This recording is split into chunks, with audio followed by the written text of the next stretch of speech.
मेराज दिन को भी हो सकती थी, रात को मेराज में क्या हिकमत थी, फलसफा क्या था? एक बात तो ये है, मुहिब से मिलने के लिए महबूब से रात का इंतखाब करता है। एक हिकमत इसमें यही है कि महबूब से मिलना रात के वक्त जो लुत्फ देता है वो दिन की हमा हमी के अंदर वो लुत्फ नहीं आता। महबूब से मुलाकात रात में होती है।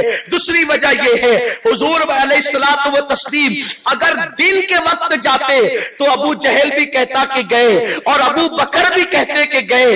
लुत्फ तो ये है, अरे देख कर मानने वाले तो बहुत है। अल्लाह रब्बुल इज्जत ने कहा, हबीब तुझे रात में बुलाऊंगा ताकि अबू जहल और अबू बकर में फर्क हो जाए और दुनिया को पता चल जाए एक वो है जो इनकार करता है, एक वो हो जो बगैर देखे इकरार करता है। मेरे प्यारे आका अलैहिस्सलाम के प्यारे दीवानों, इस रात में हिकमत ये थी। एक हिकमत ये भी थी कि दिन में गर्मी है और रात में ठंडक है। अल्लाह फरमाता है, वो जानना लैला लिबासा, हमने रात को लिबास बनाया, रात को पर्दा बनाया।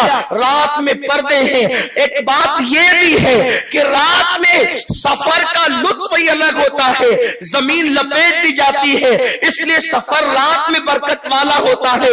अल्लाह अकबर। इसमें बड़ी और हिकमतें हैं जो अल्लामा मोइनुद्दीन अलैहि रहमत व रिदवान ने इस पर बहुत तफसील के साथ जो है वो कलम चलाया है और इमाम राजी ने तो कलम तोड़ दिया है। रात की हिकमतों पर जो गुफ्तगू की है वो आशिक रसूल हजरत फखरुद्दीन राजी के कलम को पढ़ने के बाद दिल मचल मचल उठता है कि रात में हिकमतें क्या है। प्यारे आका अलैहिस्सलाम के दीवानों, उसके बाद रात को जिब्रील 70,000 फरिश्तों के जुलूम में आते हैं, उनके साथ 70,000 फरिश्ते हैं। उसके बाद आने वाला जिब्रील जो है, उस दिन इत्तेफाक की बात ये, आका उम्मे हानी के मकान में आराम कर रहे थे। बस इशारा देना चाहता हूं, ये मुकर्रिरीन से आपने 12 सुना है। उम्मे हानी मौलाए कायनात की सगी बहन है। ये हुजूर अलैहिस्सलाम की जो है वो चचा की बेटी है, जनाब अबू तालिब की शहजादी है। उन्हीं के घर जो है आका करीम सल्लल्लाहु अलैहि वसल्लम आराम फरमा रहे थे।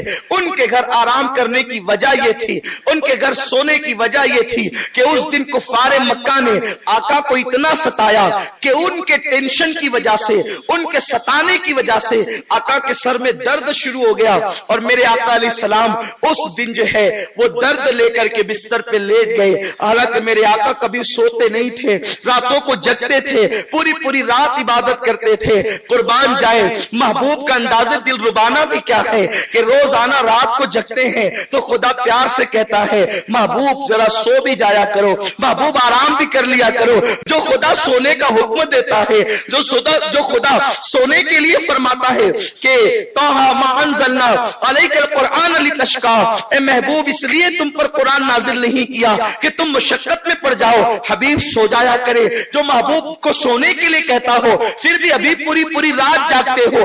आज वो महबूब सो गया है, बस सोने में और क्या कर सकता हूं। यही हिकमत है ताकि दुनिया जान ले कि तूर पर भी देखने वालों देख लो, वो जाने वाला जाता है, 40 दिन तक रोजे रखता है, उसके बाद फिर कहता है रब्बी अरनी अंजुर इलैक। अपना घर छोड़ा, अपना दार छोड़ा, अपनी कौम छोड़ा, अपना मानो मनाल छोड़ा, सब छोड़ा, सब छोड़ा, हत्ता कि अपनी जूतियां भी छोड़ दी, अपनी नालैन भी छोड़ दी और तूर पे जाके कहता है 40 दिन की इबादत के बाद कहता है, कौन कहता है? वो कलीम कहता है। कौन कहता है? वो मूसा कहता है। अल्लाह अकबर। हजरत मूसा, तुम्हारी अजमत पर मेरी जान कुर्बान, मेरे माँ बाप कुर्बान, कायनात का हुस्न कुर्बान। ए आका आप बड़े अजमत वाले हैं, लेकिन दुनिया को बताया जा रहा है सैयदुल अंबिया की शान क्या है, कायदुल मुरसलीन की शान क्या है, इमामुल अंबिया का मर्तबा क्या है।